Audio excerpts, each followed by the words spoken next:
ভয়াবহ বন্যার কবলে ফেনী। দর্শক, প্রায় প্রতিটি গ্রাম তলিয়ে গেছে। 12 থেকে 15 ফুট উচ্চতায় পানি হয়েছে।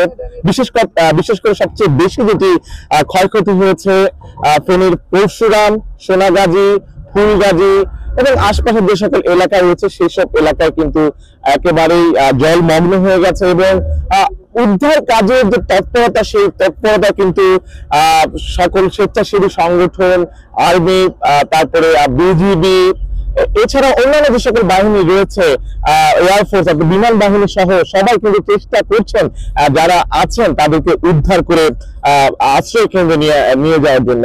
আমরা যেমনটা শুধু দেখেছি, এই যে গেল বুধবার থেকে যে বাঁধ ছেড়ে দেওয়ার ফলে যে একটি বন্যার ভয়াবহ বন্যার কবলে পড়েছে ফেনীবাসী, সেই ফেনীবাসীর তারা কিন্তু বলছিলেন এই বন্যা তারা তাদের বিগত বাংলাদেশ সৃষ্টি হবার পর থেকে কখনোই তারা সেটি দেখেননি। এবং তার সাথে যেমনটা আসলে বলছিলাম, আমরা জেলা প্রশাসনের সমন্বয় কিন্তু আমরা তেমন কি পাচ্ছিলাম না। তবে এখন পর্যন্ত প্রায় শতাধিক মানুষ হয়তো বা আশঙ্কা করা যাচ্ছে এই বন্যায়, প্রলয়ঙ্করী বন্যা এবং সর্বনাশা বন্যা, এই বন্যায় নিহত হয়ে থাকতে পারেন। আবার অনেক জায়গাতে পরশুরাম, সোনাগাজী থেকে শুরু করে উপকূলবর্তী যে সকল স্থান রয়েছে সেসব জায়গায় কিন্তু পানিতে একেবারে চলে গেছে। কোথাও কোথাও একতলা এবং একতলা থেকে দোতলায় পানি ঢোকার মতো বিষয় আমরা বলতে পারছি। আমরা যেখানটা রয়েছে এখন আসলে ফেনীর একটি খালের মধ্যে রয়েছে, সেই খালের আশপাশে নিশ্চয়ই আপনারা দেখছেন সেখানে পুরো কিন্তু একাকার হয়ে গেছে। তবে স্বেচ্ছাসেবকরা আসছেন, ছুটে আসছেন চট্টগ্রাম থেকে, যারা আসছেন বিভিন্ন জন বোটে করে আসছেন, কেউ কিংবা বোট নিয়ে আসছেন ট্রাকে করে, কিংবা ইঞ্জিন চালিত নৌকাগুলো বিভিন্ন জায়গা থেকে ভাড়া নিয়ে এসছে। তবে একটু সুখের বিষয় রয়েছে, গেল দিনের চেয়ে আজ কিন্তু পানি কিছুটা কমতে শুরু করেছে। তবে এখনো পানি বিপদ সীমার উপর দিয়ে অতিক্রম করছে। গতকাল রাতে কিন্তু 12:30টার দিকে প্রচুর বৃষ্টিপাত হয়েছে, ভারী বর্ষণ হয়েছে। সেই বর্ষণের ফলে কিছুটা শঙ্কা দেখা দিয়েছিল, তবে সেই বর্ষণটি বেশিক্ষণ স্থায়ী হয়নি। তবে সাধারণ মানুষের মধ্যে ত্রাণ কার্যক্রম এখনো কিন্তু চালু রয়েছে। তবে সবকিছু মিলিয়ে যে মানবিক বিপর্যয়, যে যার জায়গায় রয়েছে, যে যেমন ভাবে পাচ্ছেন না কেন সেভাবে তারা ছুটে আসছেন এই বন্যা কবলিত স্থানে।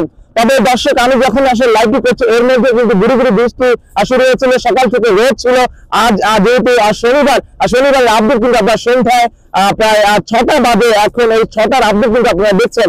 এই আমরা যে খালটিতে রয়েছি এবং তার সাথে যে কচুরি পানা রয়েছে এবং তার সাথে খালের মধ্যে যেতে কিন্তু প্রতিবন্ধকতা দেখা যাচ্ছে। এবং যারা বিশেষত ঢাকা থেকে চট্টগ্রাম আসছেন এবং সাধারণ যারা স্বেচ্ছাসেবক রয়েছেন তারা কিন্তু বলছিলেন কোনো কাজ না থাকলে তারা কিন্তু যাতে না আসে। এবং আমরা বিভিন্ন জায়গায় দেখেছি ঘর বাড়িগুলো থেকে পানির জন্য, পর্যাপ্ত পানির জন্য এবং রয়েছে। আমরা এখন ক্রস করছি জয়নাল হাজারী কলেজ, সেটি দেখতে পাচ্ছেন 1993 সালে সেটি প্রতিষ্ঠিত হচ্ছে। সেখানে কিন্তু অনেক মানুষ আশ্রয় নিয়েছেন, সেই আশ্রয় কেন্দ্রে সাধারণ মানুষরা ফিরেছেন।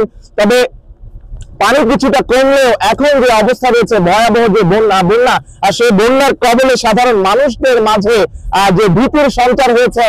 তারা সাধারণ শুকনো খাবার থেকে শুরু করে সব ধরনের খাবার এবং খাবার, পানি, স্যালাইন অনেকে অসুস্থ হয়ে পড়ছেন। এবং আমরা দেখেছি অনেক স্বেচ্ছাসেবী সংগঠন এবং ব্যক্তি পর্যায়েও কিন্তু অনেকে তারা কিন্তু ব্যক্তি পর্যায়ে তারা এসেছেন উদ্ধার তৎপরতা চালানোর জন্য। আমাদের সাথে কিন্তু রয়েছেন তেমন একটি সংগঠন, তরুণ উদ্যোক্তা বিজয় ফাউন্ডেশনের একজন রয়েছেন, তার সাথে একটু কথা বলতে চাই। একটু বলবেন আসলে আপনাদের উদ্ধার তৎপরতা করতে গিয়ে কোন কোন জায়গায় প্রতিবন্ধকতা হয়েছে?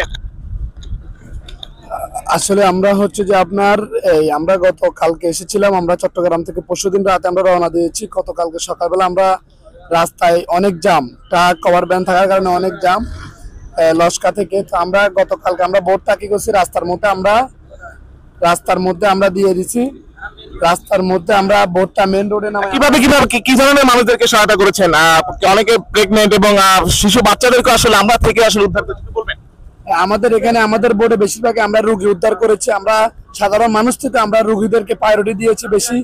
এবং আমাদের এখান থেকে আমরা কালকে মুন্সিরহাট থেকে এবং ফুলকাজি থেকে এবং লস্করহাট থেকে আমরা অনেক গর্ভবতী নারী এবং যারা পানি খায় আপনার এই মারা যাচ্ছে, পানি খায় তাদেরকে আমরা পানি খাওয়া অবস্থা তাদেরকে আমরা উদ্ধার করেছি এবং অনেকগুলো আমরা বাচ্চা উদ্ধার করেছি।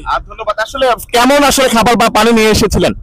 আমরা খাওয়ার পানি নিয়ে আসছি মোটামুটি আপনার এই 300-400 মানুষের জন্য। আমরা যেহেতু হঠাৎ করে আসছি, আমরা ভালোভাবে গোছা আসতে পারি, আমরা বোট নিয়ে আসছি। আমাদের মূল উদ্দেশ্য ছিল উদ্ধার, তবে আমরা যতটুকু পারছি আমরা ত্রাণ বিতরণ করছি। ধন্যবাদ। আমরা এই মুহূর্তে কিন্তু আসলে লাল ফলে রয়েছে, সেই বিষয়টি কিন্তু আমরা দেখানোর চেষ্টা করছিলাম এবং তার সাথে একটু বলবেন, আমরা আরেকজনের সাথে কথা বলার চেষ্টা করব, একটু বলবেন আসলে কি অভিজ্ঞতার মধ্যে দিয়ে আপনি আসলে গেছেন? আসলে আমাদের অভিজ্ঞতা বা অনুভূতি বলতে অনেক বেশি বা অনেক ভালো। আমরা যেহেতু নতুন, আমরা চেষ্টা করেছি, চট্টগ্রাম থেকে এসেছি বিগত 3 দিন। আমরা 3 দিন 2 রাত না ঘুমাই আমাদের 20 জন স্বেচ্ছাসেবী নিয়ে এসে তরুণ উদ্যোক্তা ফাউন্ডেশন থেকে আমরা এসেছি বিগত 20 জন। আচ্ছা, কি কি নির্দেশনা বলতে চান একটু দর্শকদের উদ্দেশ্যে একটু বলবেন? নির্দেশনা বলতে আমরা মনে করবো যারা চট্টগ্রাম থেকে বা ঢাকা থেকে আসতেছেন, এই বিশেষ করে এখন বর্তমানে কেউ ফানিবন্দি নাই, যারা আছেন সবাই কিন্তু রিস্ক মুক্ত। এখানে শুধু যারা আসবেন নৌকা নিয়ে এনে বিশুদ্ধ পানি এবং খাবার, ওখানে মানুষের স্পিড বোট রয়েছে আমরা জানতে পেরেছি। একটু আমরা শুনছিলাম আসলে পর্যাপ্ত স্পিড বোট রয়েছে। এই মুহূর্তে যখন আমি লাইভ করছিলাম আসলে কোথাও পানি বেশি, অর্থাৎ আপনি নিজেও নিশ্চয়ই বুঝতে পারছেন আমরা যে সড়কে উঠে গেছি, সড়কে কিন্তু হাঁটু পরিমাণ পানি এবং বিভিন্ন জায়গায় কোমর এবং গলা এবং 10 থেকে 12 ফুট জলোচ্ছ্বাস হয়েছে। তো এই ছিল আমার কাছে ফেনী থেকে বন্যার ভয়াবহ বন্যার সব শেষ খবর।